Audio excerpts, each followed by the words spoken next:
사회복지 정책론 얘기를 질문해 주셨는데 시험에 나올 거니까 잠깐만 들으실까요? 네. 자, 우리 보겠습니다. 자, 빈곤을 측정할 때 빈곤, 영어로 poverty죠. 예, 가난함이에요, 그죠? 예, 도대체 뭐가 가난한 거예요? 여러분, 가난한 게 뭐죠? 나는 가난하다 손 한번 들어. 나 가난하다. 예, 난 지질이 가난하다. 난 가난하다 없네. 그럼 다 부자세요? 예. 다 어떻게 부자셔 안 부자셔? 안 부자? 그럼 이건 무슨 뜻이야? 난 가난이야 안 가난이야? 안 가난. 가난하진 않아요. 실례지만 몇 평 사십니까? 39평 사시고 예, 저 친하게 지내시죠? 예. 자, 우리 잠깐 요 얘기 질문 들어왔으니까 얘기를 좀 하시자고요. 대체 무엇이 빈곤인가? 이 빈곤에 관한 정의, 이걸 이제 알아보기 위해서 많은 연구들이 있었어요. 빈곤에 관한 최초의 실태 조사가 뭐가 있었냐면 1800년대 후반에 우리 부스라고 하는 사람, 이름 뭐예요, 여러분? 부스라고 하는 사람이 런던이라고 하는 도시를 대상으로 해서 실태 조사를 해봤습니다. 실태 조사를 했어요. 근데 이 실태 조사는 엉망진창 실태 조사였었어요. 실상 뭐 좋은 결과도 얻지 못했고 뭐 별로. 그런데 이 부스의 런던 실태 조사를 기반으로 해서 라운트리라고 하는 사람이 등장합니다. 이 라운트리가 영국에서 두 번째로 큰 도시인 요크라고 하는 도시를 1899년에 빈곤 실태 조사를 했어요.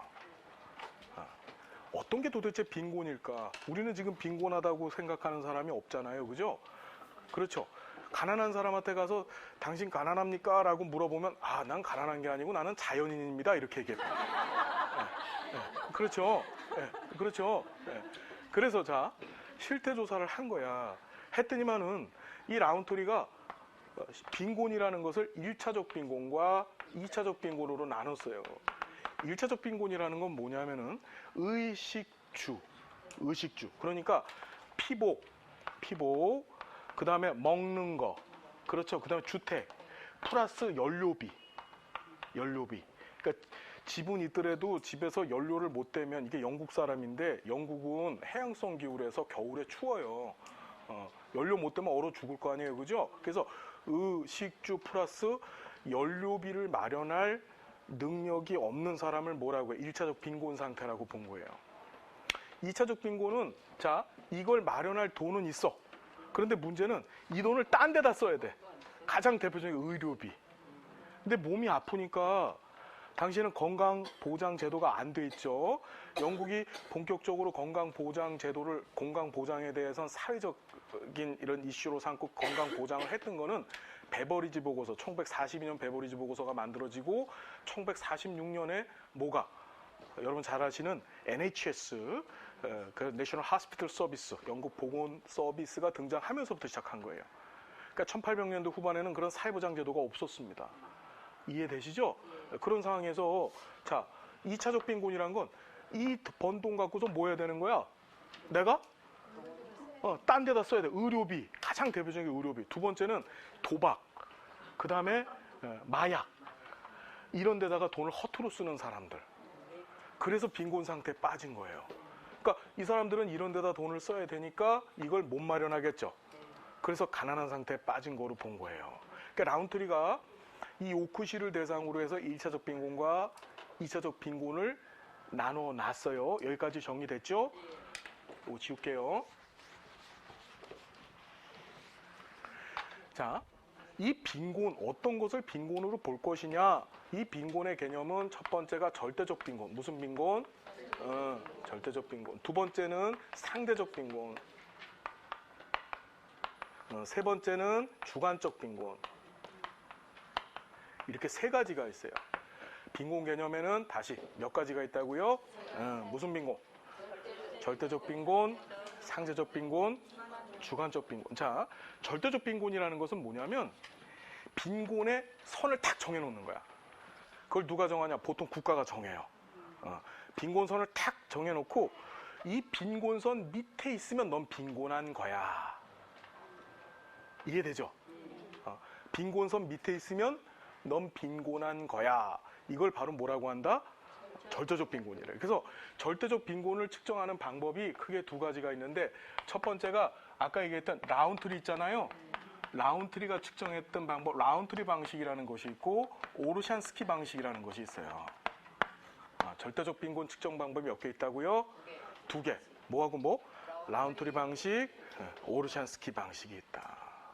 자, 라운트리 방식이라는 것은 뭐냐면은 이것을 마켓 바스켓, 즉 시장 바구니 방식이라고 하는데, 우리 라운트리는 1차적 빈곤 얘기를 하면서 의식주, 연료비를 다 포함을 해가지고 빈곤선을 1차적 빈곤을 정했다 그랬죠. 우리가 시장에 가면은 먹을 거, 입을 거를 다 사잖아요. 그러니까 국가가 빈곤선을 정할 때 라운트리 방식은 인간이 삶 가운데 필요한 모든 요소들을 다 집어넣어가지고 이것보다 소득이 적었었을 때 그걸 빈곤으로 보는 거예요. 그러니까 먹을 거, 입을 거 이런 게 다 들어가요. 이해돼요? 무슨 얘기인지?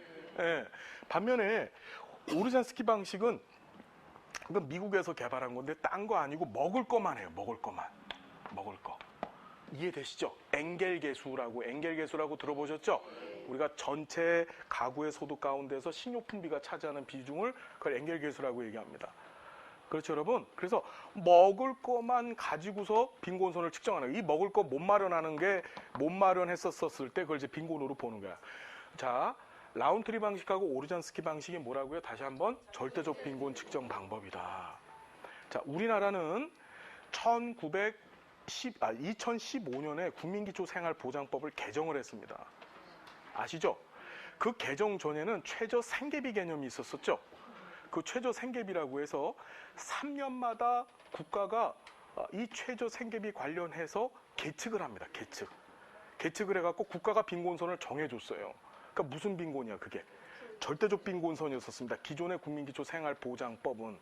그래서 어떻게 했습니까? 라운트리 방식에 근거한 절대적 빈곤 개념을 2015년까지 썼던 거예요. 이해되시죠? 그런데 우리 송파 세모녀 자살 사건 아시죠? 예, 그래서 송파구에 세모녀가 정말 비참하게 안타깝게 자살한 사건이 일어났어요. 그거 있고 나서 국민기초생활보장법을 개정했습니다. 뭘로? 상대적 빈곤으로 바꾼 거예요. 상대적 빈곤으로. 이 상대적 빈곤이라고 하는 것은 뭐냐? 상대적 빈곤이라는 것은 자, 전체 국민을 소득 수준대로 쫙 일렬로 나열을 해. 쫙 나열을 해놓고 가운데를 팍 쳐버립니다. 이걸 중위소득이라고 하는 거예요. 중위소득. 이해되십니까? 우리나라 국민기초생활보장법에서는 이것을 정확히 기준중위소득이라고 하죠. 기준중위소득. 다시 뭐라고요? 그래서 이 기준중위소득의 밑에 있는 사람들을 빈곤 상태로 보는 거예요. 무슨 말인지 되십니까? 그러니까 예를 들어서 이런 거지. 전체 국민들이 기준 중위소득이 1년에 1억씩 벌어. 1억씩 벌어. 근데 나는 9,900만 원 벌어. 그러면 상대적 빈곤 개념으로 보면 나는 뭐야? 빈곤 상태인 거야. 그렇죠. 무슨 얘기인지 이해되시죠? 그래서 시험 문제 나왔던 것이 상대적 빈곤은 OECD에서도 사용을 하고 어디에서? OECD가 뭐예요, 여러분? 뭐예요 이게? 협력기구라고 하죠. 무슨 얘기인지 아시죠?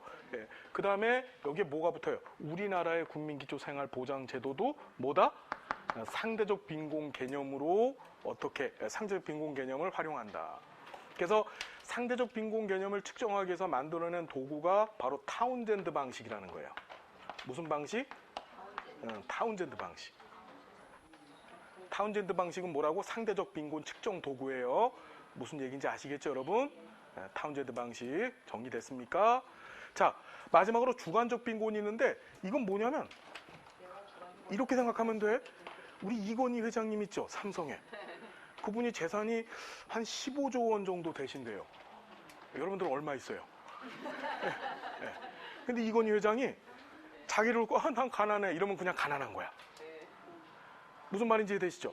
어떤 기준 없이 내가 나를 빈곤하다고 생각하면 빈곤해버리는 거야. 내가 막 그 세계에서 제일 비싼 자동차가 뭐죠, 여러분? 세계에서 제일 비싼 자동차가 뭐지? 관심이 없어서 모르죠. 예, 관심이 없어서 모릅니다. 예, 예. 여러분, 세계에서 가장 비싼 차는 그냥 비싼 차입니다. 아시겠죠, 여러분? 예, 예. 그 비싼 차를 끌더라도 여러분 어떻게 됩니까? 내가 가난하다고 하면 난 가난하게 되는 거야. 그래서 이 주관적 빈곤의 측정 방식은 네덜란드의 라이덴 대학교에서 만든 라이덴 방식이 있는 거예요. 정리됐나요?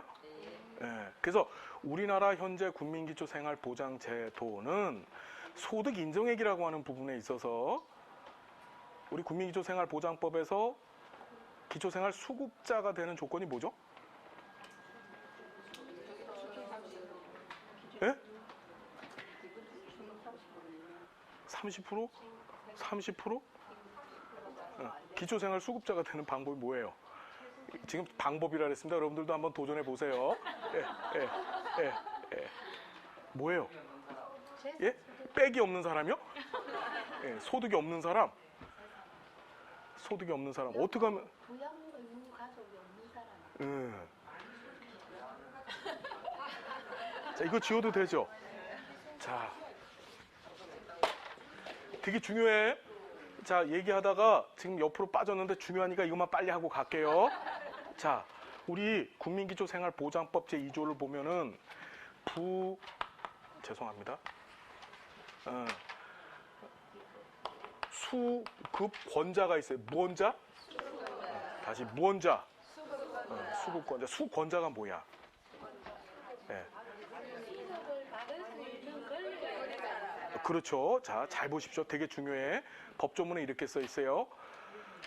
국민기초생활보장법상의 급여 받을 자격을 가진 자야. 뭔 자? 자격 가진 자. 자격. 자격만 갖췄어. 자격. 급여 받을 자격을 가진 자를 뭐라고 하는 거예요? 그러니까 수급권자는 실제로 급여를 받아 안 받아? 급여 받는 거 아니야. 그냥 자격만 갖춘 거야. 그러면 여기서 얘기하는 자격은 뭐냐? 국민기초생활보장법상의 자격. 우리가 이것을 정책론에서는 할당 기준이라고 얘기하죠. 할당 기준. 그래서 이 기준이 첫 번째가 부양 의무자 조건이 있어요. 뭔 의무자? 두 번째가 소득 인정액 조건이 있습니다. 다시 부양 의무자, 소득 인정액. 기억해보자. 시작. 부양 의무자, 소득 인정액. 한 번 더. 부양 의무자. 자, 수급권자는 다시 한번 급여 받을 뭐다? 자격이 있는 자. 자격은 두 가지다. 부양 의무자 조건하고 소득 인정액 조건이야. 자, 그러면 부양 의무자는 뭐냐면은 부양 의무자가 뭐예요? 부양의 의무를 갖고 있는 사람이죠? 예. 그렇죠. 법에 어떻게 돼 있냐면 이렇게 돼 있어. 자, 일촌, 직계, 혈족 및 그의 배우자, 단 사망한 자의 배우자는 제외한다. 다시. 자, 부양 의무자 중요해요. 일촌, 직계, 혈족과 그의 배우자. 시작. 단 사망한 자의 배우자는 어떻다? 제외한다. 예. 다시 일촌 직계 혈족과 그의 배우자. 그럼 시험에 나올 때 어떻게 나왔냐면 일촌 직계라는 게 뭐지? 아버지하고 내 사이가 일촌 직계죠. 그러니까 봐. 아버지가 있고 내가 있어. 그리고 내 와이프가 있어. 아버지 엄마래네. 아버지 와이프가 있어. 그렇죠. 예. 자. 아버지는 나한테 뭐가 되는 거야? 일촌 직계가 되는 거죠. 그러니까 나는 아버지의 부양 의무자고 아버지는 나의 부양 의무자야. 나의 와이프가 있어. 그의 배우자죠. 그러니까 와이프는 아버지의 부양 의무자가 돼주는 거고 나는 장인 장모의 부양 의무자야 아니야. 나는 장인 장모 부양 의무자가 되는 거야. 근데 중요한 게 아내는 부양 의무자야 아니야.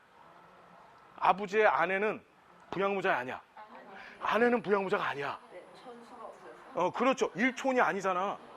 그러니까 아내는 부양 의무자가 아니야. 그렇게 시험에 나왔어요. 예, 그러니까 남편 갖다 버려도 돼. 무슨 말인지 알겠죠? 예, 남편도 아내 부양 의무자가 아니고 아내도 남편의 부양 의무자가 아니야. 무슨 말인지 알아요? 며느리 사위는 부양 의무자야. 자식도 부양 의무자고 아버지도 나한테 부양 의무자야. 일촌 관계이기 때문에. 무슨 말인지 알겠죠? 다시 한번 부양무자는 뭐라고? 일촌 직계혈족과 그의 배우자. 한 번 더. 일촌 직계혈족과 그의 배우자. 근데 단서가 하나 달렸어. 단 사망한 자의 배우자는 제외한다. 단 사망한 자의 배우. 무슨 소리냐면은 내가 죽었어. 그러면 내 재산 누구한테 상속이 돼? 아들이 아니라 처음에는 배우자한테 가게 돼 있어. 우리나라 민법에 의해서 상속의 1순위는 배우자예요. 배우자. 시험에 사회보장 관련되어져 있는 모든 급여도 우선적으로 배우자한테 가요. 사망 일시금 그렇죠. 배우자한테 갑니다. 전부 유족의 1순위가 배우자야 무조건. 시험에 그렇게 나와요. 유족의 1순위는 누구라고? 배우자예요. 그럼 배우자한테 가. 자, 내가 죽었어? 그러니까 우리 아버지가 나한테 재산을 증여해 줬는데 내가 죽었어. 그랬더니 내 재산 누구한테 갔어? 부인한테 갔어. 그랬더니 우리 아버지가 이씨 내 아들 죽었는데 너 재산 내놔. 이렇게 할 수 있잖아. 그거를 막기 위해서 뭐 한 거지? 사망한 자의 배우자는 제외한다. 이렇게 해놨어요. 부양무자에서 빠지는 거야. 무슨 말인지 알겠죠? 그러니까 자식한테 자식이 오래 살지 못 살지를 갖다 잘 판단을 해가지고 그래서 어떻게 증여를 해줘야 돼. 무슨 말인지 알겠죠? 됐죠? 자, 근데 두 번째가 소득인정액인데 소득인정액은 두 가지로 구성되어 있어요. 이게 되게 중요해요. 자, 재산의 소득 환산액 플러스 소득 평가액. 자, 근데 중요한 게 가구야, 가구. 우리나라 국민기초생활보장제도는 무슨 단위다? 가구 단위다. 가구라는 게 주민등록 등본상에 같이 사는 식구들. 그렇죠. 그 식구들이 갖고 있는 재산. 그렇죠. 동산과 부동산을 돈으로 바꿔본 거야. 그 다음에 그 가구의 평균 수입 있죠. 그걸 뭐라고 한다? 소득인정액이라네. 이 소득인정액이 뭐야? 기준 중위소득. 뭐라고 여러분? 기준 중위소득에 따라서 급여를 차등화시켜서 줘요. 그래서 상대적 빈곤 개념을 쓴다고 한 거예요. 소득인정액 때문에. 다시 소득인정액은 뭐하고 뭘로 구성되어 있다? 재산의 소득 환산액과 소득 평가액으로 구성되어 있다. 다시 한번 재산의 소득 환산액, 그 다음에 소득 평가액. 대신에 뭐라? 가구. 자, 중요한 게 우리가 기초연금법이 있죠?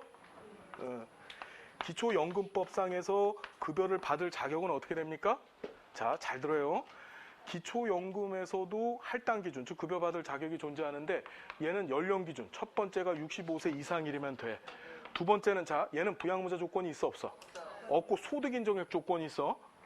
소득인정액 조건이 있어. 그래서 재산의 소득 환산액과 소득 평가액을 보는데 얘는 뭐냐면 부부의 소득인정액만 봐. 기초연금은. 다시 기초연금은 무슨 소득인정액만 본다고요? 부부 거만 봐. 부부 거만. 국민기초생활보장법은 뭘 봐? 가구 걸 본다고. 가구. 응? 그러니까 내 자식이 돈이 많아도 기초연금을 받을 수 있어요, 없어요? 받을 수 있는 거야. 다시 기초연금의 할당 기준은 뭐하고 뭐가 있다고요? 연령 기준, 즉 몇 살? 65세 이상. 두 번째는 뭐라고요? 그렇죠. 소득 인정액인데 무슨 소득 인정액? 부부의 소득 인정액. 얘는 국기법은 가구의 소득 인정액. 그 차이야. 시험에 잘 나올까 안 나올까? 소득 인정액 개념을 둘 다 사용하는데 어디까지 소득 인정액을 보느냐 이거야.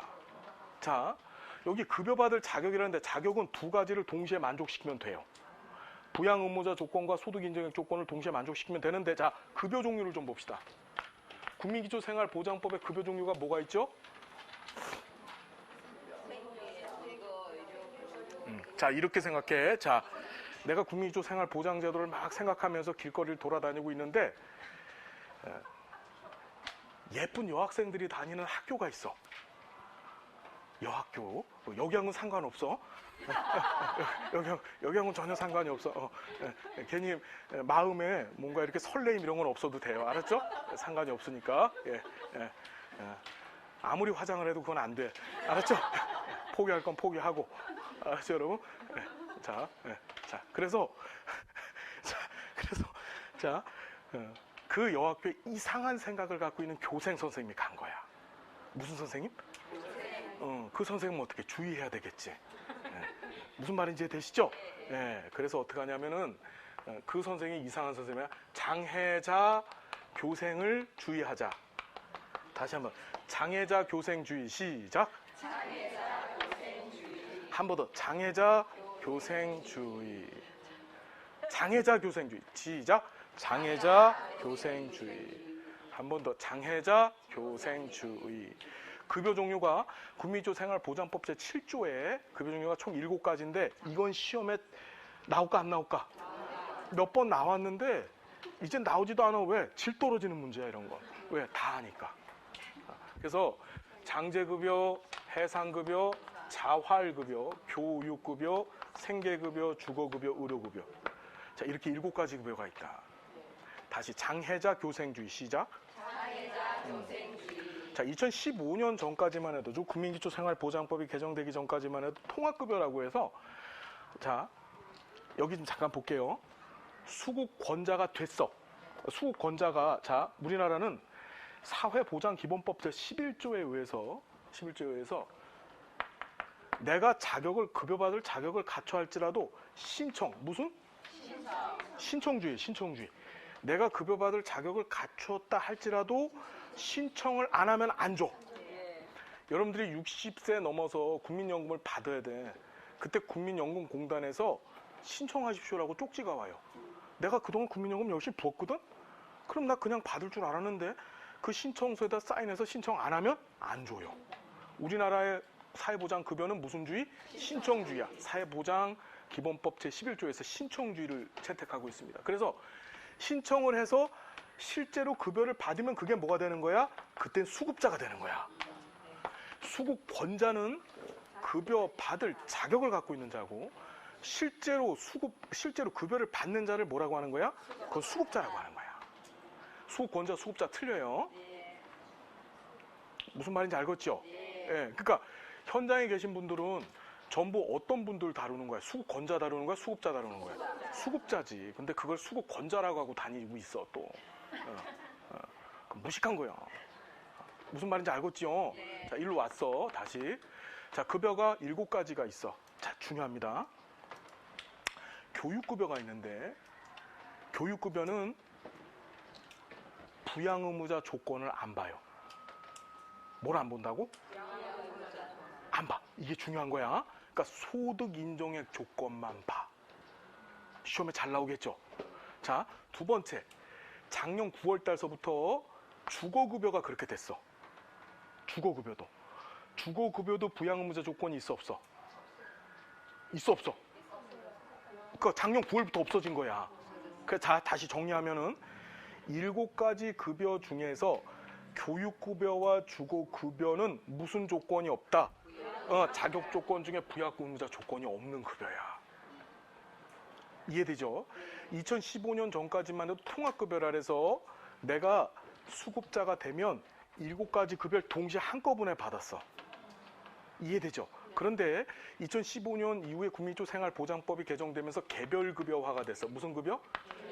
개별급여화가 되면서 자, 급여를 각각 다르게 받아. 내 조건에 따라서.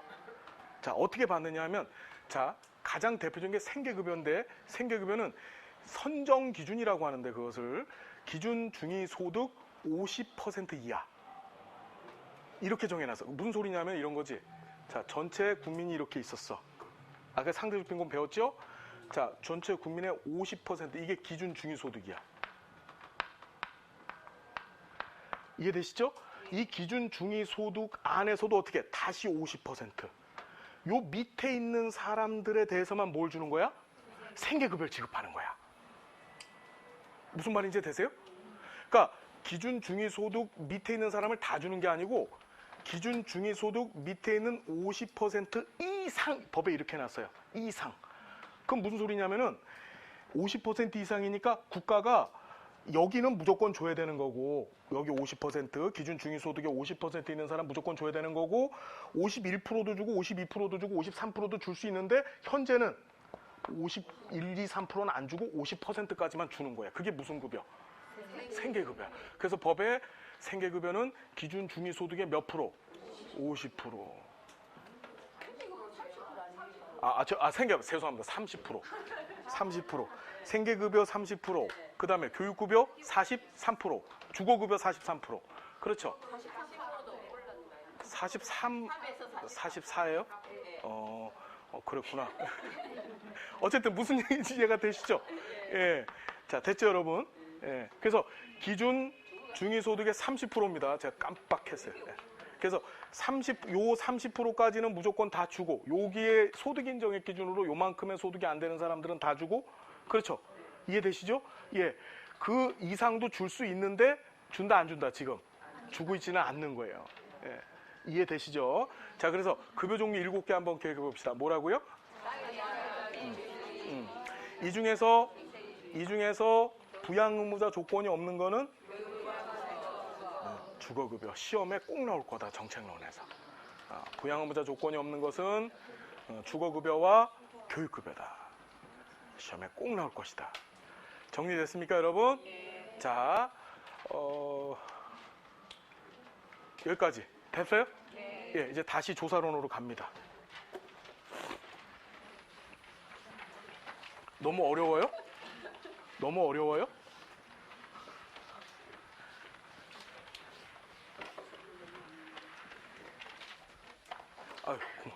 아유, 고맙습니다. 아유.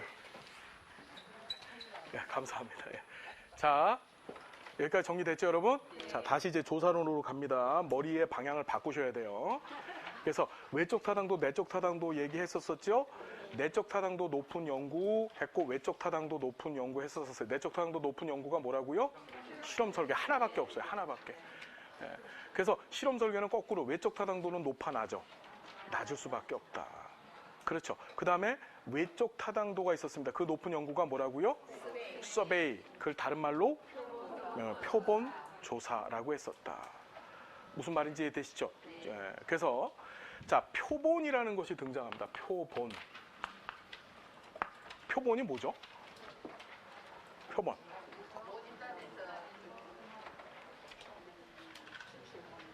표본이 뭐죠?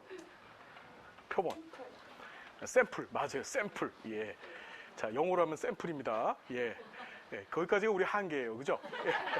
자, 보면은 예. 내가 조사하고자 하는 전체 집단. 예. 내가 조사하고자 하는 전체 집단을 우린 뭐라고 한다? 그걸 모집단이라고 해요.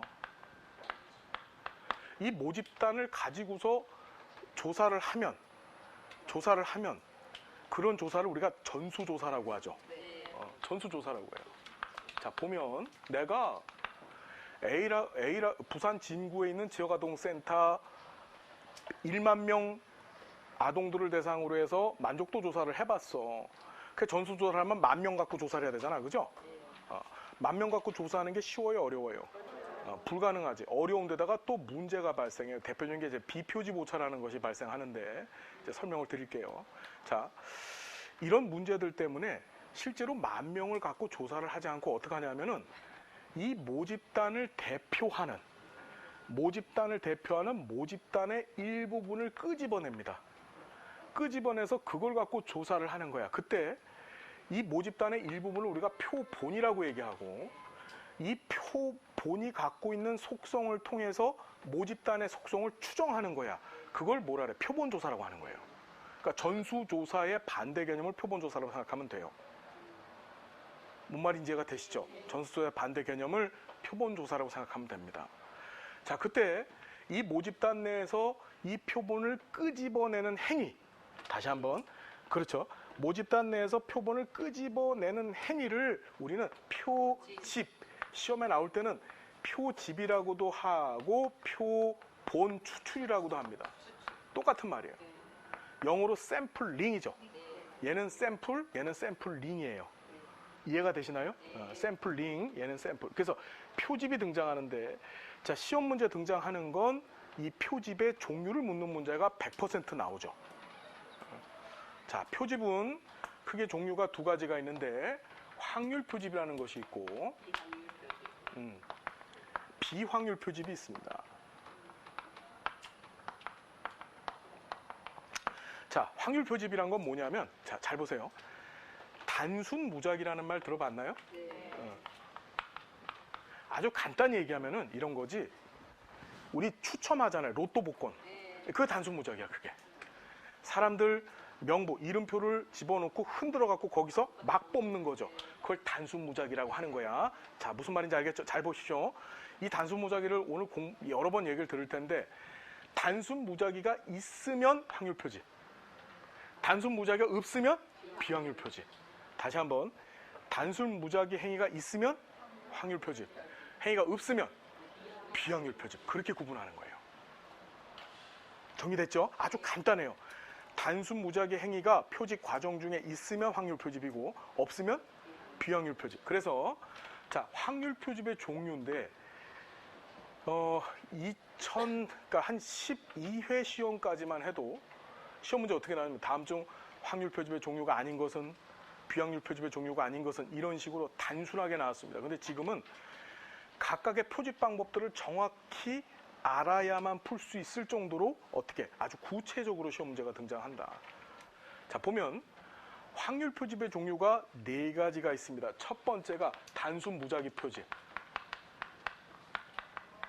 두 번째가 체계적, 이걸 다른 말로 계통 표집이라고 합니다. 체계적 표집, 다른 말로 뭐라고 한다고요?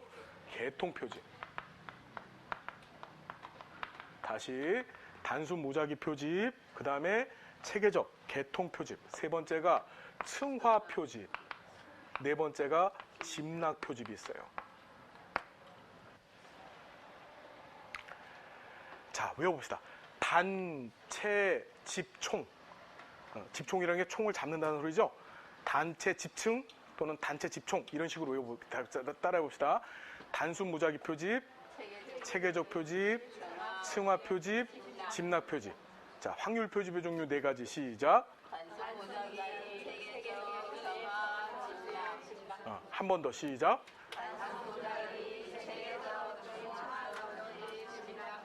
자, 그걸 뭐라고 한다고요? 확률 표집이라고 한다. 자, 비확률 표집이라고 하는 것은 뭐냐면은 이 안에 무슨 행위가 없어요? 단순 무작위 행위가 없다 그랬죠. 자, 이 비확률 표집의 종류가 4가지가 있습니다. 첫 번째가 임의 표집, 유의 표집, 할당 표집, 눈덩이 표집. 다시 임의 표집, 유의 표집, 할당 표집, 눈덩이 표집. 자, 그래서 임, 유, 할, 눈, 이렇게 앞에 이니셜을 따서 기억합니다. 임, 유, 할, 눈. 여러분 정리됐어요? 자, 이게 기본입니다. 표집은 반드시 하나 내지 2문제가 100% 나올 겁니다, 여기서. 무슨 말인지 알겠죠, 여러분? 그러니까 꼭 보셔야 돼요. 그래서 확률 표집 종류 4가지, 비확률 표집의 종류 4가지. 자, 우리 단순 무작위 표집이라는 것은 뭐냐면, 저 좀 잠깐 봅시다. 단순 무작위 표집은 말 그대로 로또 복권 생각하시면 로또 복권 추첨하는 거. 그렇죠. 그래서 집어넣고 흔들어서 거기서 뽑는 거예요. 표본의 크기만큼을. 이해되나요? 시험에 잘 나오는 건 얘가 잘 나오죠. 얘가 계산식이 등장하기 때문에 잘 나옵니다. 자, 볼게요. 이 체계적 표집을 수행하기 위해서는 저 좀 잠깐 보겠습니다. 가장 먼저 필요한 것이 표집 틀이라는 게 필요합니다. 뭐라고요, 여러분? 이걸 표집 프레임 또는 표본 프레임이라고도 해요. 자, 표집 틀이라는 것은 뭐냐면 쉽게 말하면 모집단의 명부예요. 다시 뭐라고요? 모집단 명부. 예를 들어서 이런 거지. A라고 하는 초등학교의 학생들의 사회복지도 인식도를 조사하고 싶어. 그러면 A 초등학교 학생들의 출석부 있죠. 예, 그런 것들을 표집 틀로 사용할 수 있는 거야. 시험 문제 어떻게 하냐면 예를 주어지고 이 안에서 표집 틀을 찾으라, 이렇게 시험 문제 나와요. 무슨 말인지 알겠죠? 그러면 무조건 명부야, 명부. 됐죠? 일단 표집 틀을 가져다 놓고, 됐습니까? 자, 이 표집 틀이 있으면은 모집단의 명부니까 쫙 명부가 있을 거 아니에요, 그죠? 1번 개똥이, 2번 소똥이 이렇게 쫙 있을 거야. 그렇죠? 이 안에서 잘 보세요. 첫 번째 요소만 단순 무작위로 뽑아요. 뭐라고요? 그러니까 얘네들 이름표를 하나하나씩 잘라가지고 추첨통에다 집어넣고 흔들어서 뽑아. 그렇죠? 그랬더니 5번이 걸린 거야. 5번이 걸렸어. 이해되나요? 무슨 얘기인지? 즉 첫 번째 요소만 단순 무작위로 뽑고 나머지들은 어떻게 뽑냐면은 자, 이 캐계적 표집에서 표집 간격이라고 하는 개념이 등장합니다. 뭐가 등장한다고요? 자, 표집 간격이라고 하는 것은 뭐냐면 저 잠깐 보겠습니다. 표집 간격은 모집단의 크기를 표본의 크기로 나눈 거야. 우리 학교 초등학교 학생들의 전체 수가 1000명이라고 한다면 이 중에서 내가 200명을 표집하려고 해. 그럼 200명이 표본의 크기가 되는 거죠. 그래서 200명을 분모에다 놔고 얼마가 되는 거야? 5가 되죠. 이 5가 뭐가 되는 거지? 표집 간격이 돼요. 어떡하냐? 자, 첫 번째 요소는 단순 무작위로 뽑고 다른 요소들은 어떻게? 표집 간격만큼의 차이를 두고 뽑는 거야. 그러니까 여기서 5번 뽑혔으면은 다음번에는 그냥 10번 뽑고 다음번에 15번 뽑고 20번 뽑고 이해되세요? 이걸 무슨 표집? 체계적 표집. 그래서 체계적 표집을 수행하기 위해서는 뭐하고 뭐가 필요한 거라고요? 표집 틀이 필요한 거고 표집 간격이. 자, 시험 문제 나올 때는 표집 간격 계산하는 문제가 나와요. 이해되시죠? 표집 간격 계산하는 문제. 그러니까 표집 간격은 모분의 뭘로 계산한다고요? 모집단의 크기를 뭘로 나누면 돼요? 표본의 크기로 나누면 표집 간격이 되더라. 우리 좀 이따 다 풀어볼 겁니다. 정리됐죠? 네, 정리됐습니다. 자, 층화라는 것은 뭐냐면은 자, 이런 거예요. 모집단. 내가 조사 연구하고자 하는 전체 집단을 딱 갖다 놓고 이 모집단을 서로 이질적인, 다시 뭐라고요? 서로 이질적인 하위 집단으로 구성하는 거야. 예를 들어서 이렇게 우리 클래스가 있잖아. 그럼 이 클래스를 놓고서 여자 한 덩어리, 남자 한 덩어리. 서로 이질적이죠? 이해되시죠? 그렇게 하위 집단을 구성할 수도 있고 또 어떻게도 할 수 있어요. 네. 이쁜 사람 한 덩어리, 못생긴 사람 한 덩어리. 그렇죠? 이렇게 나눌 수도 있고 또 그렇죠. 예, 나이 순으로 10대, 20대, 30대 이렇게 나눌 수도 있겠죠. 그래서 하나의 모집단을 놓고 서로 이질적인 형태의 하위 집단을 구성하는 거야. 무슨 말인지 돼요? 그리고 그 하위 집단 내에서 뭐 하는 거지? 예, 단순 무작위로 뽑는 거야. 그걸 뭐라고 해? 층화를 해, 층화. 그래서 층화 표집은 첫 번째가 비례 층화가 있고 무슨 층화? 두 번째가 비비례 층화가 있어요. 그 세 번째가 이제 최적 분할 층화도 있는데 그건 몰라도 되고 비례 층화라는 것은 자, 이런 거야. 우리 집단을 놓고 여기 여자, 남자 이렇게 갈라놨어. 그랬더니 여자가 50명, 남자가 100명이에요. 그렇죠. 근데 내가 전체 15명만 표본으로 뽑으려고 해. 그렇죠. 그럼 어떻게 하냐면은 각각의 여긴 전체로 따졌었을 때 여기가 3분의 1이고 여기가 3분의 2잖아요. 그죠? 그러면 요 안에서 몇 명? 5명 뽑고 여기서 10명 뽑는 거야. 비례한 만큼만 표본의 크기를 할당하는 거죠. 그게 무슨 층화? 비례 층화, 비례 층화. 무슨 얘기인지 여러분 이해되십니까? 비례 층화. 이해되시죠? 네? 이해돼요? 예. 보통 비례 층화를 많이 쓰는데 자, 비비례 층화라는 것은 이게 안일 비자입니다. 안일 비자. 그러니까 비례 층화가 아니다 이런 거야. 예를 들어서 이런 거지. 여자가 1명이고 남자가 99명이야. 그럼 할당을 한다라고 했었을 때 전체 15명을 뽑는다고 했었을 때 비례 층화로 한다면 여자 측에서는 뽑히지가 않겠죠. 그러면 이때는 어쩔 수 없어. 그냥 여자에서 무조건 1명을 뽑는 거야. 이해되죠? 나머지 14명을 남자에서 뽑아. 즉 비례 층화를 하지 않는 안일 비자, 아닌 비례 층화다. 그래서 비비례 층화라고 얘기해요. 비비례 층화 시험에 나왔었습니다. 이해되죠? 그래서 정리됐나요, 여러분? 네. 자, 그 다음에 자, 집락이라는 것은 뭐냐면은 서로 동질적인 특징을 갖고 있는, 층화는 이질적이라 그랬죠. 동질적인 특징을 갖고 있는 덩어리들 안에서 단순 무작위를 하는 거야. 우리가 다시 보면은 층화 같은 경우에는 하나의 집단이 있으면 이 집단 내의 하위 집단들끼리가 굉장히 이질적이었었죠. 그런데 자, 집락 표집 같은 경우는 어떻습니까? 동질적이야. 예를 들어 이런 거지. A 초등학교를 대상으로 해서 만족도 조사를 한다 그러면 1반, 2반, 3반 조사하는 거야. 그럼 1반하고 2반은 서로 같은 반이죠.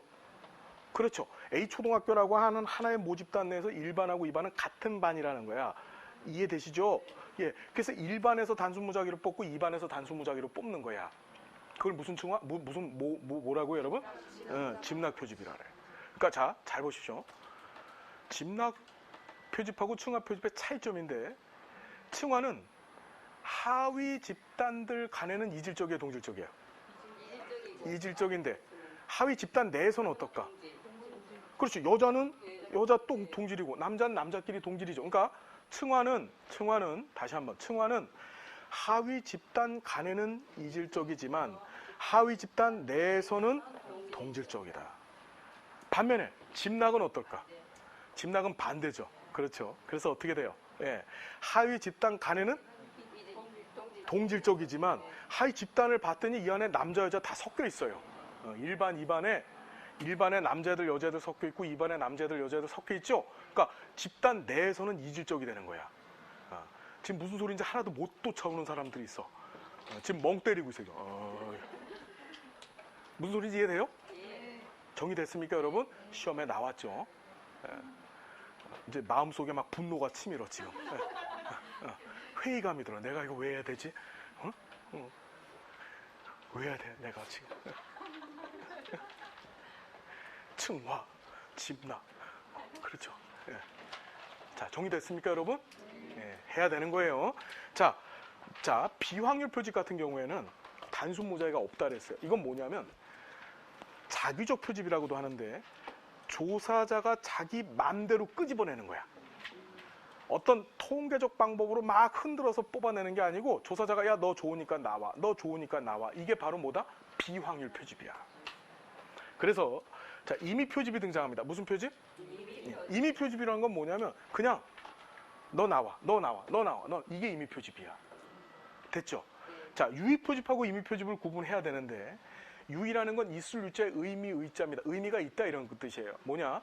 조사자 입장에서 봤었을 때 자신의 조사 연구에 합당한 의미를 제공해 줄 수 있는 대상자들을 지가 골라서 뽑는 거야. 예를 들어서 임의 표집 같은 경우에는 자, 요번에 화성에 연쇄살인 사건이 났어요. 이 피의자를 어떻게 하면 좋겠습니까? 자, 지나가던 아무 사람이나 붙들고 인터뷰했어. 이건 무슨 표집일까? 이건 이미지. 그런데 이거를 그 유명한 이수정 교수님 알죠? 예? 예, 그 안경 쓰시고서 이렇게 봐도 무서운 사람 있잖아, 그냥. 그 아줌마한테 가서 물은 거야. 그 교수님한테 물은 거야. 이 일을 어떻게 처리하면 좋겠습니까? 그건 무슨 표집이 되는 거야? 그건 유의가 되는 거예요. 조사 연구에 유의미한 결과를 제공해 줄 수 있는 특정한 대상을 정해서 그 사람한테 질문하면 그 사람을 표집화시키면 그게 뭐가 된다? 유의 표집이야. 할당 표집은 층화 표집하는 거야. 층화 표집할 때 단순 무작위를 하는 게 아니고 여자 남자 갈라놓고 이 안에서 어떻게 여자 중에 너 나와 자기적으로 뽑는 거야. 남자 중에 너 나와 자기적으로 뽑는 거야. 이해되시죠? 그러니까 층화 표집은 하되 그 안에 뭐가 없는 거죠? 단순 모자이가 없으면 비확률 표집 중에서 할당 표집이 되는 거야. 자, 눈덩이 표집이라는 것은 우리 인행사 시간에 공부하셨던 은둔 문화자들, 그러니까 자기 자신을 숨기는 사람들이 있어요. 내가 어떤 사람인지. 대표적인 게 이제 매춘, 마약 중독자들 여기 좀 계시는데, 그래서 그렇죠? 예. 솔직히 얘기해요. 얼굴 보면 다 나와. 좀 하죠? 예? 그렇죠? 예, 지금 눈이 지금 자수하신 건가요? 예, 지금 눈이 풀려 있습니다. 그렇죠? 또 대표적인 게 에이즈 환자.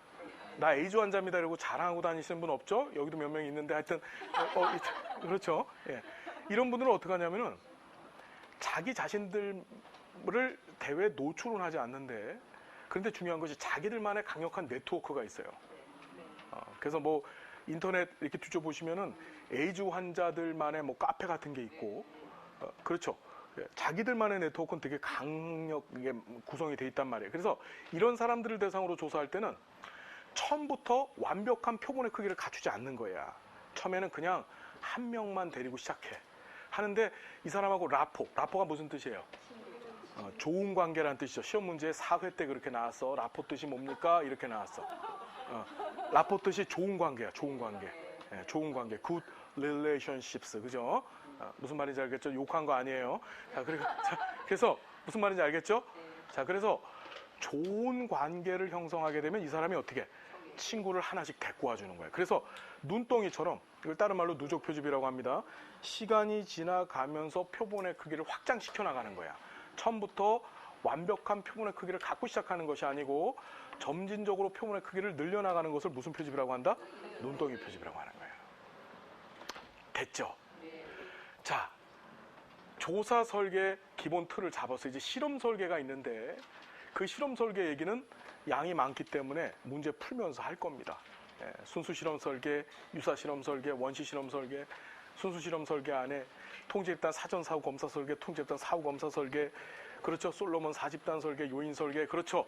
예, 얘기 들으니까 승질나죠?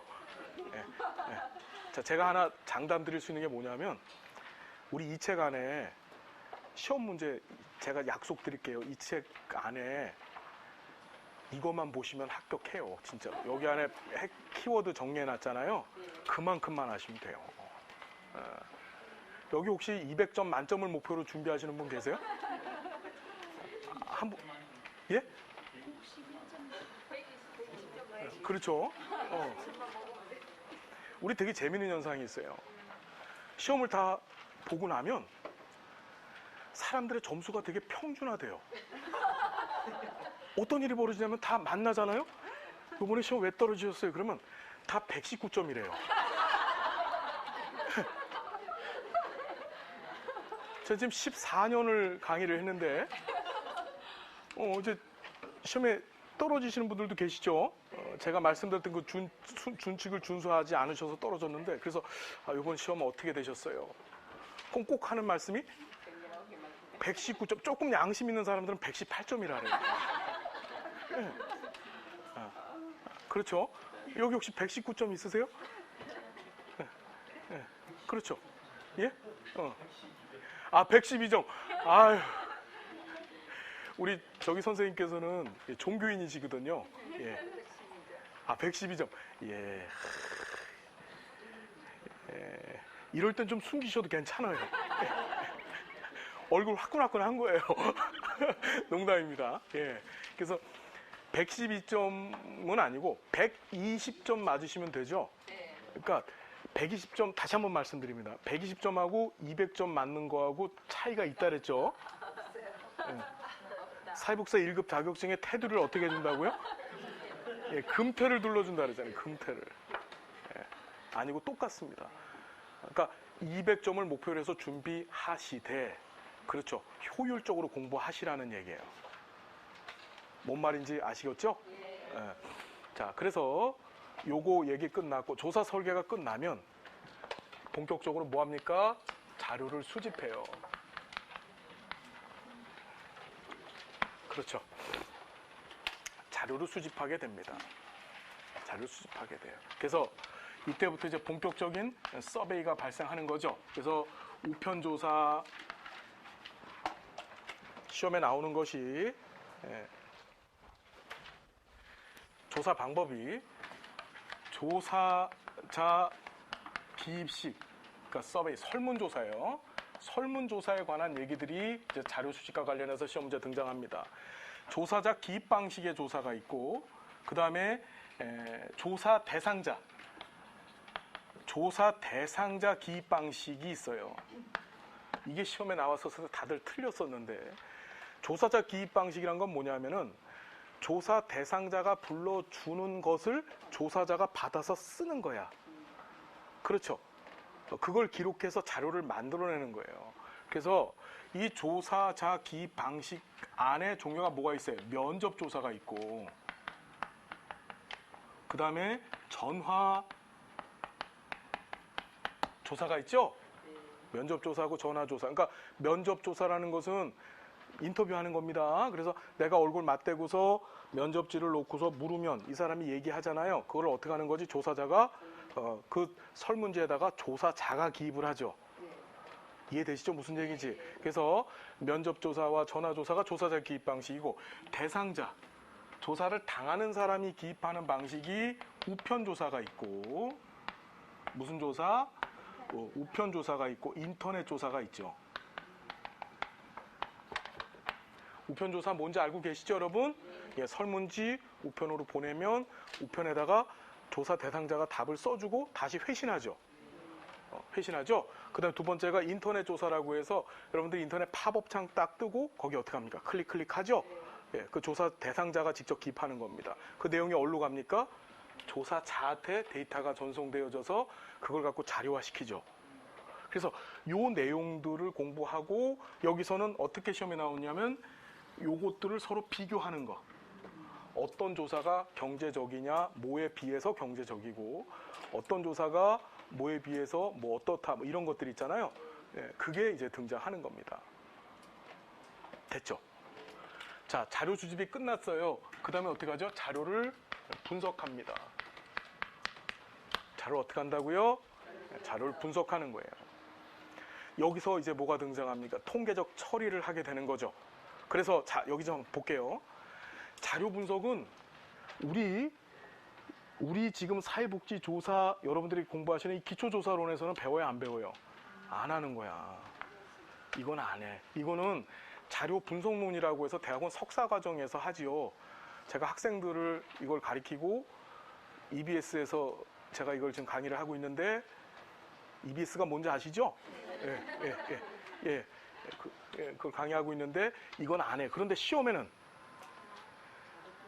시험 기출자가 우리가 200점 맞은 적이 없다 그랬죠. 이 시험이. 에라 여시나 먹어라 이러고 하나씩 나와요. 꼭. 예, 하나씩 꼭 나옵니다. 그건 틀려도 돼, 안 틀려도 돼. 그러니까 지금 공부하는 건 다 아는데 틀릴 건 틀려도 돼요. 무슨 얘기인지 되십니까? 그러니까 자료 분석 관련해서 가장 대표적으로 많이 나오는 것이 이제 우리 영가설 관한 얘기. 그 영가설을 어떤 사람들은 무슨 가설 설정해서 얘기라고 하는데 그 자료 분석 단계에서 하는 겁니다. 그거고 뭐 신뢰 수준 이런 얘기 나오는데 가장 기본적인 것만 공부를 할 거고 나머지 나오는 건 그냥 틀리셔도 됩니다. 그건 엿먹어라 하고 나오는 문제예요. 아시겠죠? 예. 뭐 왜 웃으세요? 예. 아, 죄송합니다. 예, 엿 드세요. 자, 맨 마지막이 뭐다? 보고서 작성이야. 자, 이거 시험 문제 한번 나왔죠? 자, 사회복지조사의 맨 마지막은 뭘로 끝난다? 보고서 작성하는 걸로 끝나. 시험 문제 어떻게 나왔냐? 마지막은 자료 분석으로 끝난다. 이렇게 나왔어. 보고서 작성을 해서, 그렇죠? 말 그대로 논문을 써서 그걸로 자료 분석을 끝마치는 거예요. 이해되십니까, 여러분? 자, 이 프로세스를 다 기억해야 돼, 말아야 돼. 이게 기본이야. 그래서 처음에 뭐합니까? 조사 문제가 설정되고 가설 설정되어지고 조사 설계, 자료 수집, 조사 설계 다음에 자료를 수집하고 자료를 분석하고 마지막에 뭐다? 보고서 작성해서 끝나는 것이 사회복지조사 과정이다. 과정에 순수하게 과정을 묻는 문제는 딱 한 번 나왔었어요. 한 번 나왔었는데 이 과정 틀을 모르고서는 양쪽 조사 프로세스를 다 이해할 수가 없어요. 이해되시죠? 예. 자, 정리됐습니까, 여러분? 예. 우리 이제 어떻게 할 거냐면 교재를 잠깐 보겠습니다. 48페이지 볼게요. 이거 정말 감사합니다. 잘 마시겠습니다. 예. 한약 같은데 이게 혹시 뭐죠? 사약은 아니. 맛있어갖고. 자, 48페이지 잠깐 보시면, 자, 우리 시험 이게 기출 주제라고 되어 있는데 보이세요? 시험 문제는 이 주제로만 나와요. 그러니까 어떻게 나오냐? 다음 중 과학적 방법의 특징이 아닌 것은 또는 특징인 것은 이렇게 나오는 겁니다. 그 주제를 정리를 해놓은 거예요. 예, 그러니까 이 주제가 조사론이 몇 개가 있냐면은 쭉 넘겨보세요. 몇 개 있어요? 예. 되게 많죠? 예. 46개 주제로 지금까지 시험 문제 나왔던 거예요. 그런데 죄송한 게 아니라 이 주제 바깥으로 시험을 낼 수가 없어요. 그리고 여기 있는 문제들은 그동안 기출되었던 문제들의 응답 범주 있잖아요. 우리 오지선다형 시험을 보죠. 그걸 그대로 옮겨놓은 거예요. 중복된 건 빼고 그대로 옮겨놓은 거예요. 그래서 OX로 여러분들 보고 풀어보시라고 해놓은 거야. 그리고 밑에 보면 키워드 맵잡기라고 해서 키워드 정리하기 나와 있죠. 요점 정리. 그래서 문제를 풀 때, 자, 여러분 잘 보십시오. 문제를 풀 때 가장 중요한 것은 사실 키워드예요. 그렇죠? 그 단락에서 사용하는 가장 중요한 용어가 뭔지만 제대로 알고 있으면 돼요. 뭐 대단한 게 아니거든요. 그렇죠? 예, 그것들 정리해 놓은 겁니다. 그래서 부탁인데 문제를 쭉 풀어보시고 주제에 맞게끔 문제를 쭉 풀어보시고 키워드를 다시 한번 보시고 다시 한번 문제를 푸는 거야. 그럼 기출문제 정리는 끝나는 거예요. 알겠습니까? 자, 우리 한번 볼게요. 자, 첫 번째 시험 문제 나오는 것이 과학적 방법의 특징이라는 게 시험 문제 나올 거예요. 이렇게 보면은 연구 결과에 대해 자, 시험 문제 어떻게 나오냐 보세요. 1번, 2번이 둘 다 기출문제로 나왔던 지문들인데 잠정적이다 또는 잠정적이라는 태도에 기반한다. 3번도 잠정적이지 않은 지식을 추구한다. 그러면 잠정이라는 말이 키워드가 되는 거죠. 이해되세요? 시험이 3번을 출제위원들이 이 잠정이라는 말을 갖고서 어떻게 3번을 이렇게 시험 문제 낸 거예요. 꽈갖고. 무슨 말인지 됩니까?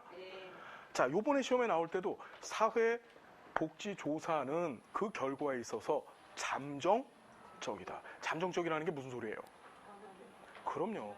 지금 우리가 지금 연구해 놓은 결과물이 영구적인 것이 아닙니다. 인간이 만들어낸 것이에요. 결국에 어느 시점이 되면 어떻게 다시 한번 변화될 수 있다는 거예요. 이해되시죠? 네, 그래서 보시면 잠정적이다 맞죠? 잠정적이라는 태도에 기반한다. 이게 서로 틀린 말일까요? 같은 말이죠. 그 다음에 잠정적이지 않은 지식을 추구한다. 이건 틀린 거죠. 잠정적이다가 맞는 거니까. 예, 됐습니까? 인간계 규명 추구한다. 조사자의 규범적 판단에 조사자가 자신의 판단에 의해서 조사를 하면 안 되고 조사 결과에 객관적인 것을 추구해야 되는 거죠. 객관적 관찰. 그 다음에 경험적 증거에 기반해서 지식 탐구한다. 관찰에 의한 증거, 철학보다 신념보다는 이론에 기반한다. 일정한 규칙과 절차를 통해 이루어진다. 보시면은 여러분 할 수 있겠어요? 예. 그래서 되게 단순합니다. 시험 문제는. 그걸 따로 흩어뜨려 놓고 보니까 어려운데 실제로 모아놓고 보면 별거 아니다. 그래서 시험 문제, 첫 번째 시험 문제 반드시 나올 겁니다. 과학적 방법의 특징을 묻는 문제가 첫 번째로 나올 거예요. 시험 문제. 예. 그래서 키워드 중심 요점 정리 보세요. 논리적 체계성, 일반성, 경험적 검증 가능성, 간주관적 성격 갖고 있다. 객관성, 반복 가능성, 수정 가능성이 있다. 자, 무슨 말인지 되시죠? 이게 과학적 범위의 특징이다. 여러분 여기 하나 건집시다. 간주관성이란 말 등장해요. 간주관성이 뭐죠? 예? 자기들 안에서만 그래. 허용되는. 그렇죠. 그러니까 잘 보십시오. 우리가 조사 연구는 궁극적으로 객관성을 추구하죠. 근데 객관성이 있을까 없을까? 객관이라는 거는 모든 사람들이 동의하여서 이것은 이렇다라고 얘기해 줄 수 있었을 때 그 객관성이에요. 근데 그렇지 반드시 있어요. 무슨 소리냐면 잘 봅시다. 간주관성이라는 말은 주관성과 객관성의 교집합 부분에서 이걸 객관성이라고 하자는 얘기야. 이 사람도 이게 옳아, 이 사람도 이게 옳아, 이 사람도 이게 옳아, 이 사람도 이게 옳다 그랬어. 근데 이 사람은 이게 아니다라 그랬어. 무슨 말인지 되시죠? 그러면 이거를 어떻게 규정하냐 이거야. 이거를 이해되죠?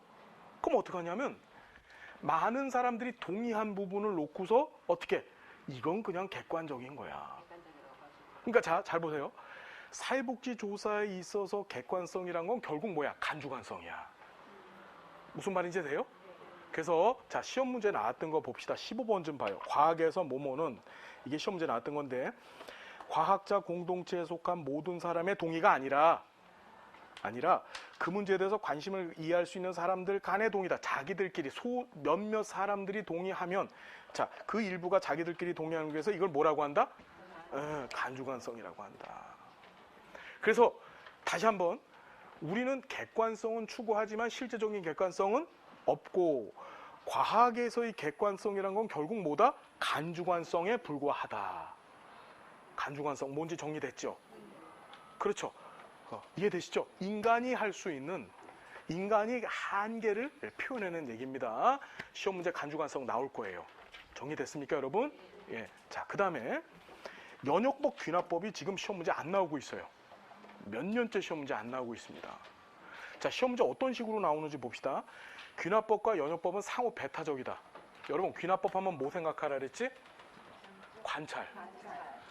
그렇죠. 연역법 하면 가설. 자, 그럼 잘 봅시다. 이런 거야. 자, 치료 레크레이션 프로그램을 제공하면 할머니들의 우울증이 좋아질 것이다. 가설을 세웠지요. 이건 무슨 법이야? 그러면 내가 그 가설을 다른 말로 이론이라고도 얘기하는데 그거 어떻게 세운 거지? 그 어디 가서 내가 한번 본 거야. 할머니들한테 치료 레크레이션 하는 거를 내가 한번 봤으니까 그래서 가설 세운 거지. 갑자기 내가 가만히 앉아있다 말고 갑자기 치료 레크레이션은 이렇게 해서 가설을 세울 수 있어 없어? 되게 중요한 것이 뭐냐면 연구를 잘하는 사람, 조사를 잘하는 사람은 저도 논문 지도를 많이 하는데 하면은 할 때 얘기가 뭐냐면 많이 돌아다녀 보라래요. 그러니까 많이 본 사람들, 즉 관찰을 많이 한 사람들이 뭐 하는 거지? 가설도 세울 수 있는 거야. 즉 귀납법적, 즉 관찰을 통해서 얻어낸 지식을 기반으로 해서 뭐 하는 거지? 가설을 세우는 거죠. 연역법을 설계하는 거야. 그러니까 둘은 뭐야? 상호 보완적이면서 상호 순환적이라고도 하는 거야. 이렇게 나와 시험 문제. 이해되시죠? 그래서 귀납법은 이론에서 조작과 관찰로 이어진다. 스타트가 뭐야? 스타트가 관찰이지, 관찰. 예? 틀렸죠? 모든 사람은 죽는다 같은 명제에서 시작하는 것은 귀납법이다. 이건 뭐지? 연역법이죠. 연역법은 개별사례 관찰에서 출발해서, 관찰에서 출발하면 뭐야? 출발 시점이 가설에서 시작하면은 뭐지? 가설 또는 이론에서 시작하면은 연역법이고, 관찰에서 시작하면은 귀납법. 아주 단순해요, 푸는 문제가. 경험적 관찰에서 보편적 유형을 찾는 것은? 그러니까 여기서 키워드는 뭐야? 관찰이죠, 관찰. 예. 이론적 명제로부터 가설이 도출된다. 연역적 탐구 방법들, 귀납적 탐구 방법들 정리해놨습니다. 정리하실 수 있겠죠? 자, 그 다음에 실증주의, 해석주의 공부하셨죠? 그래서 요건 여러분들이 봐주세요. 보시고 쿤의 과학 철학 문제가 시험 문제 나옵니다. 쿤. 이게 지금 계속 시험 문제 등장하고 있어요. 토마스 쿤이라고 하는 사람 들어봤나요? 네. 예, 이게 뭐 한 사람이죠? 예? 과학혁명한 사람이에요? 그렇죠. 그 책 읽어보셨어요? 과학적 혁명. 우리나라 번역돼 있어요. 그 하버드 대학교 교수죠. 자, 여기 잘 봅시다. 이 토마스 쿤이 왜 유명해지고 왜 대단한 사람이냐면은 칼 포퍼라고 하는 사람이 있었어요. 누구? 이 사람 뭐 한 사람이에요? 반정주의. 그렇죠. 반증주의가 뭐죠? 거기까지만 알아. 스위스에서 무슨 예상이 있을 것이다. 그렇죠. 자, 여기 봅시다. 여기 잠깐 볼게요. 한 시대에 이론이 만들어졌어. 그렇죠. 이론이 만들어졌는데, 자, 우리 과학은 아까 전에 과학적 특징을 얘기하면서 수정 가능적이면서 수정 가능성을 갖고 있고 잠정적 지식이라고 얘기했잖아요. 그죠? 어느 사람이 이 이론에 대해서 반하는 증거를 내놓은 거야. 치료 레크레이션 프로그램을 제공했더니 할머니들 우울증이 좋아졌단 말이야. 그래서 그게 이론이 됐는데 어떤 사람이 치료 레크레이션을 제공했는데 할머니의 우울증이 나빠진다는 연구 결과가 나온 거야. 반증되는 결과가 나와서. 그러면 기존의 이론 체계와 여기에 반증되는 것들이 합해져서 또 다른 이론 체계가 만들어지는 거야. 그래서 잘 보면은 기존 게 있고 거기에 따른 반증되는 게 붙어서 또 새로운 걸 만들어. 거기에 또 새로운 반증되는 게 붙어서 또 새로운 걸 만들어. 이론은 시간이 지나가면서 뭐다? 누적적. 다시 뭐라고? 누적적으로 형성되어질 수밖에 없다는 것이 포포의 반중주의예요. 누적적 지식 형성론을 얘기한 거야, 이게. 이해되죠? 그런데 이때 이 포포의 반중주의에 반대해서 등장한 게 지금 얘기하는 쿤이야. 아니다. 이전 것은 지나갔으니 새 것이 되었다는 거야. 무슨 말인지 돼요? 과학은 그렇게 진보하는 것이 아니라 이전 것은 싹 사라져 버리고 전혀 새로운 것들로 과학이 도출되어진다. 그게 바로 누구다? 토마스 쿤의 과학적 혁명론이에요. 자, 포포는 시험 문제 안 나왔어. 근데 이 패러다임 개념을 갖고 있는 이 토마스 쿤의 과학적 혁명론은 시험에 잘 나와 안 나와? 3번 나왔어요. 3번. 자, 보십시다. 쿤, 현상에 대한 우리의 관점을 조직화하는 기본적인 도식을 뭐라고 한다? 여러분, 도식이 뭐야? 도식이란 용어 쓴 사람이 누구였지? 네, 스키마.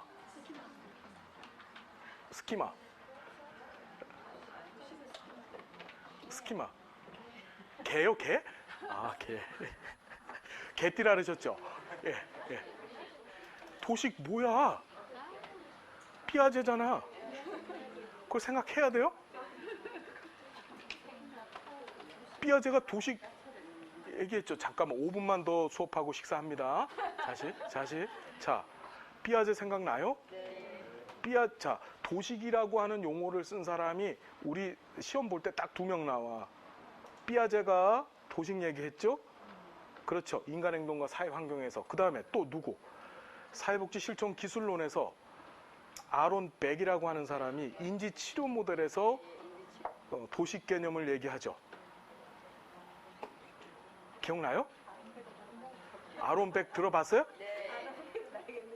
네. 우리 인지행동 모델의 대표적인 학자가 앨리스 아론 백이 있죠. 앨리스 함적 정서 치료 모델이 있고 아론 백의 인지 치료 모델이 있어요. 거기서 도식 개념이 등장하죠. 도식이 2번 나오는 거야. 2번. 자, 도식이 뭐야?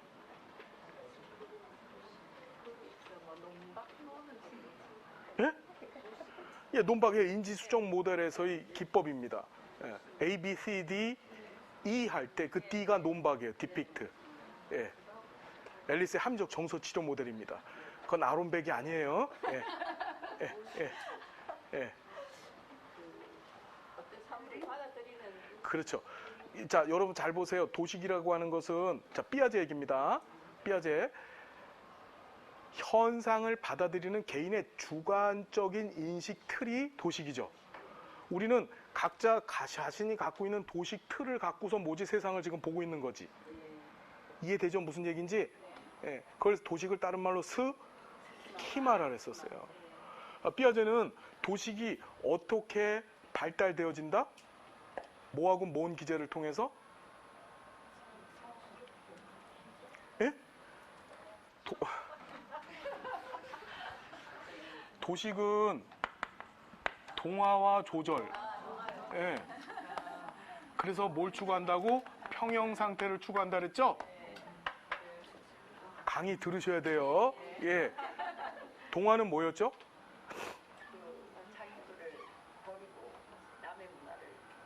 그건 인행사에서 동화.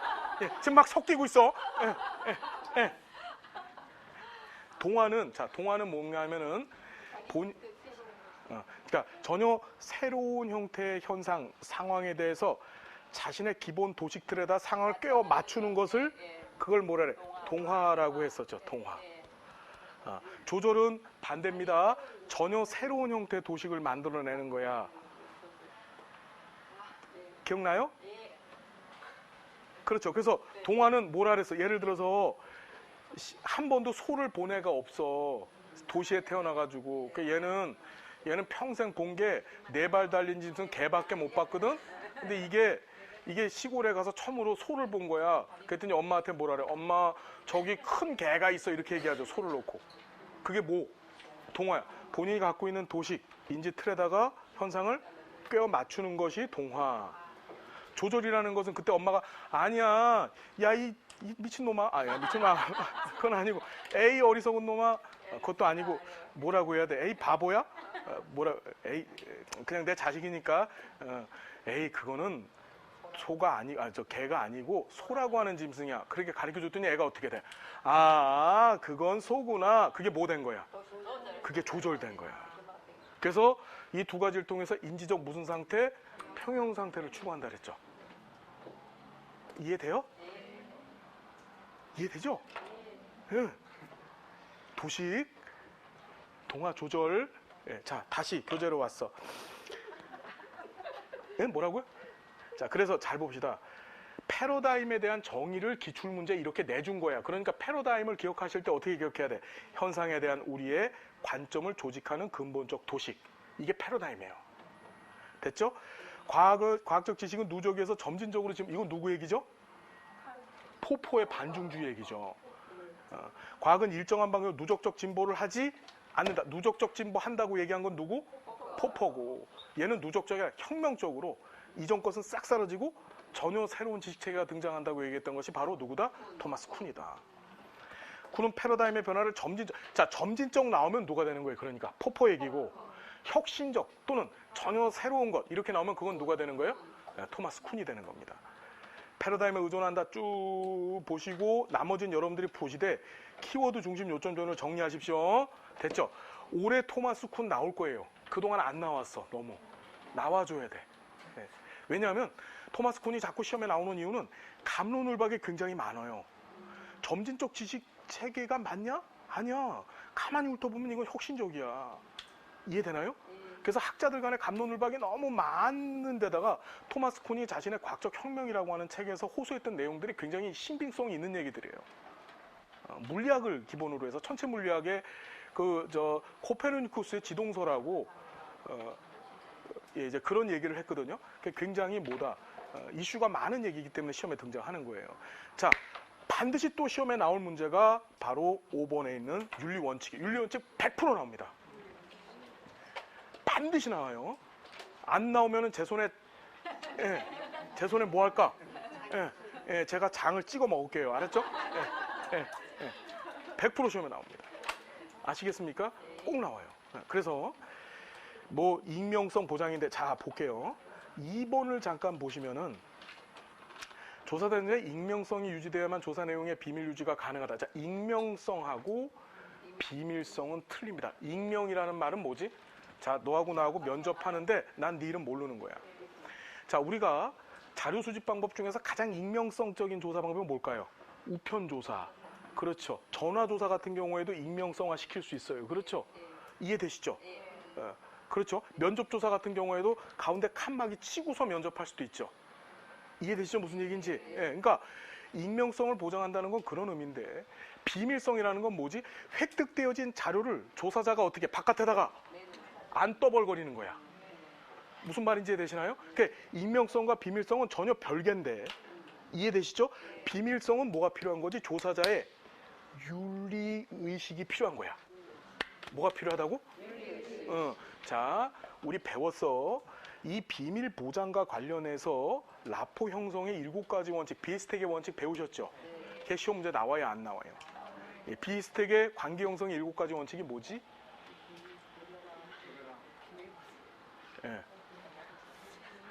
자, 앞에 이니셜을 따서 외웁니다. 관계 형성의 원칙은 시험 문제가 실천론에 반드시 나옵니다. 자, 개, 의, 수, 통, 비, 자, 비. 앞에 이니셜 따서 외웁니다. 시작. 개의, 수통, 비자비. 5번만 합니다. 시작.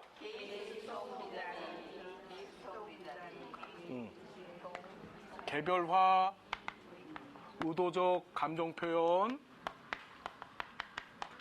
수용, 통제된 정서적 관여, 비밀 보장, 자기 결정권 존중, 그 다음에 뭐죠? 비심판적 태도. 그러니까 비심판적 태도가 여기고 여기가 비밀 보장이에요. 비심판적 태도. 자, 이건 뭐냐면 클라이언트가 가지고 있는 욕구를 인간이 갖고 있는 보편적인 이 욕구를 충족시켜주면 클라이언트와 사회복지사 간의 관계, 우리가 잘 보세요. 클라이언트와 사회복지사 간의 관계를 우린 뭐라고 하지? 이거를 전문적 관계. 뭐라고요? 또 똑같은 말이 뭐지? 라포 관계야. 또 똑같은 말이 뭐지? 원조 관계야. 자, 이게 똑같은 말이야. 클라이언트와 사회복지사의 관계를 다시 뭐라고 한다? 첫 번째, 전문적 관계. 시험 문제 나올 때 전문적 관계라는 말이 나오면 이게 무슨 뜻이야? 사회복지사 클라이언트 간의 관계를 얘기하는 거야. 그리고 다른 말로 라포 관계, 원조 관계라고 하는 거야. 그래서 시험에 나올 때 원조 관계의 원칙 중에 틀린 것은, 그게 계수통 비자비. 또는 전문적 관계의 원칙 중에 틀린 것은, 라포 관계의 원칙 중에 틀린 것은, 이렇게 나오는 거예요. 이해되시죠? 똑같은 말이야. 자, 그래서 욕구를 충족시켜주면 이런 관계들이 형성된다고 보는 건데, 개별화는 무슨 소리지? 그렇죠. 모든 사람은 다른 사람과 다르게 취급받고 싶어 하는 욕구가 있는 거야. 난 쟤랑 똑같이 취급받고, 나는 저기 커피에 설탕 안 먹는데 자꾸 나한테 커피에 설탕을 넣어서 먹으래. 그렇죠. 이해되시죠? 무슨 얘기인지? 예. 예를 들어서 사약을 줄 때도 여기다 설탕을 넣어서 줘야 되거든? 예. 이해되시죠? 무슨 얘기인지? 예. 자, 바로 그 개별화야. 그래서 모든 사람은 각기 다른 사람한테 다르게 취급받을 욕구를 갖고 있고, 그 욕구를 충족시켜주면 돼. 무슨 얘기인지 이해되시죠? 자, 이 개별화 개념이 등장하게 된 사회복지 실천 이념이 뭐지? 개별화 개념을 발생시킨 사회복지 실천의 이념. 그렇지, 개인주의지. 배웠죠? 무슨 주의? 이 개인주의, 사회복지 실천의 이념 가운데 이 개인주의가 개별화와 그 다음 뭘 만들어냈어요? 자기결정권? 아니고 개별화와 최소 수혜 자격 기준을 만들어냈죠. 시험에 여러 번 나왔습니다. 이제 실천론 가서 그건 얘기를 할 거고, 자, 개인주의라고 하는 이념에 기반해서 개별화가 등장했다. 정리됐죠? 이 정도만 기억합시다. 자, 의도적 감정 표현은 뭔 뜻이요?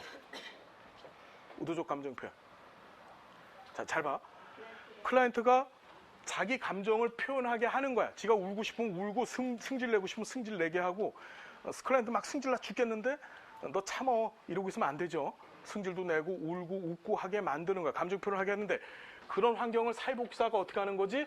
의도적으로 조성해 줘야 되는 거예요. 그러니까 자, 감정 표현은 클라이언트의 몫이고, 그런 환경을 구성해 주는 것은 사회복지사의 몫이야. 이해되죠? 의도적 감정 표현. 수용은 있는 그대로 받아들인다. 통제된 정서적 관여는 뭐죠? 자, 보세요. 정서적 관여는 클라이언트의 감정, 즉 정서 상태에 개입해야 돼. 뭐냐면 클라이언트가 막 슬퍼서 울고 있어. 근데 사회복지사가 박수치고 앉아있어. 그럼 관계 깨지겠지. 그러면 같이 어떻게 해줘야 돼? 울어줘야 돼? 그러니까 클라이언트가 막 울고 있어. 엉엉 울고 있는데 복사도 너 우냐? 그럼 같이 코 찍찍 풀고 울면 돼? 슬퍼는 해줘야 돼. 슬퍼는 해줘야 되는데 그 범위가 어떻게 되는 거야? 통제돼야 돼. 자칫해갖고 같이 엉엉 울고 앉아서 뭐가 깨져? 전무적 관계 깨. 저것도 나랑 똑같은 거잖아. 이렇게 되는 거야. 클라이언트가 사회복지사가 갖고 있는 권위가 망실되죠. 이해되시죠?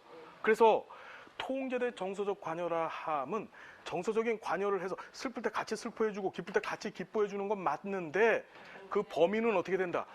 적정하게 통제된 수준 안에서만 시행돼야 된다. 그 얘기예요. 자, 그 다음에 비심판적 태도. 누구도 남한테 욕먹는 거 좋아하는 사람 없어. 여기 있는 사람들 다 어떻게 해줘야 돼? 다 이쁘다고 해주면 좋죠? 예. 아우, 거짓말을 했더니 코가 늘어날라 그래. 무슨 말인지 되시죠? 예. 욕하면 안 되고 자기 결정권을 존중해 줘야 되고, 그렇죠? 비밀 보장해 줘야 된다. 100% 시험 문제 나오는데 아리까리한 것이 뭐지? 의도적 감정 표현하고 통제된 정서적 관여가 아리까리하기 때문에 요새 시험은 얘네들 위주로 나와요. 두 개 구분할 수 있겠지요? 됐죠, 여러분? 예. 그래서 감정 표현은 누가 하는 거야? 클라이언트가 하는 거고. 예, 의도적인 환경 조성은 누가 하는 거지? 복지사가 클라이언트하고 얘기할 때 팔짱 끼고 앉아 있어요. 이거 뭐 어떤 원칙이 위배된 거야? 팔짱 끼고 있으면 뭐 하는 거야? 클라이언트한테 권위적이 돼버리죠. 그럼 클라이언트가 자기 감정 표현할 수 있겠어, 없겠어? 없겠지. 그러니까 이거는 의도적 감정 표현에 위배된 거예요. 의도적 감정 표현 원칙에. 이해되십니까? 무슨 얘기인지? 네. 자, 문제 다시 와봅니다. 자, 윤리 원칙. 그래서 2번에 익명성하고 비밀성인데 시험 문제에 13회, 14회가 걸러 이렇게 나왔어요. 13회 때는 2번 나오고 14회 때는 비밀이 보장되면 익명성도 보장 이렇게 나왔어요. 구분할 수 있겠어요, 여러분? 예, 둘 사이는 전혀 별개의 얘기다. 자, 이게 시험에 나오는 겁니다. 됐습니까? 나머지 내용들은 여러분들이 보시되 자, 8번 좀 볼게요. 7번하고 8번을 보면 고지된 동의 얘기가 등장합니다. 무슨 얘기? 다시 고지된 동의. 다시 한번 고지된 동의. 다시 뭐라고요? 자, 고지된 동의 얘기가 사회복지 조사론에서 시험 문제 한번 등장하고 사회복지 실천론에서 나와요. 실천론에서. 어때 나오냐면 사회복지 조사론에서는 윤리 원칙에서 시험 문제 나오고 사회복지 실천론에서는 사회복지 실천의 개입 단계 중에 계약 단계가 있죠. 그러니까 계획을 수립하고 계약을 하죠. 그 계약 단계에서 고지된 동의 얘기가 등장합니다. 자, 중요한 게 고지된 동의는 사전적 동의예요, 사후적 동의예요? 사전적이라는 게 그게 핵심이야, 그냥. 그래서 고지된 동의를 얻기 위해서는 실천론적 관점에서는 개입하기 전에 고지된 동의를 얻어야 되는 거고. 그렇죠. 그 다음에 사회복지 조사론에서는 어떻게 하는 거죠, 여러분? 조사를 실시하기 전에 고지된 동의를 얻어야 된다는 거예요. 그래서 보면 조사 대상자도 뭐 고지된 동의 얻는다, 뭐 7번, 8번, 9번 똑같은 얘기죠. 그러니까 이 지문들을 유형에 맞게끔 제가 분류를 해놓은 거니까 보시면은 여기서 유형 그 주제와 유형을 여러분들이 체감을 하셔야 되는 거예요. 자, 이 10번이 고지된 동의 얘기인데 참여하면 얻게 되는 이익을 조사 대상자한테 미리 알리는 게 바로 고지된 동의의 한 종류죠. 무슨 말인지 알죠? 근데 미리 알리지 않았으니까 이건 고지된 동의를 안 한 겁니다. 그러니까 틀린 거예요. 이익도 알려줘야 되는 거야. 네가 이 조사에 참여했었을 때 발생하는 이익이 뭐니? 그럼 손해도 알려줘야 돼, 말아야 돼? 불이익도 알려줘야 돼. 예, 이해되시죠? 예, 넘어갑니다. 그래서 10번을 보면은 이익을 알려준다라고 시험 문제 나왔고 또 11번에는 혜택을 알려준다 그래서 설마 이거를 혜택하고 이익은 전혀 틀린 말이야. 그러니까 틀린 거야. 이렇게 생각하는 분은 안 계시겠죠? 예, 예. 시험 문제 이렇게 나옵니다. 자, 기억해 두시고요. 할 수 있겠죠, 여러분? 예, 아무것도 아니에요, 시험 사실은. 예. 예. 자, 13번도 고지된 내용의 얘기입니다. 쭉 보시고요. 나머지는 쭉 보시되 20번 좀 봐요. 19번하고 20번이 같은 유형의 문제인데 19번에 보면 연구로부터 얻을 수 있는 사회적 이익이 비용을 초과해야만 한다. 그렇지 않습니다. 예, 순수조사 같은 것들도 있죠. 그러니까 내가 지식을 획득하는 목적에서만 그냥 뭐 돈 쓰면서 공부하는 사람들도 있는 거예요.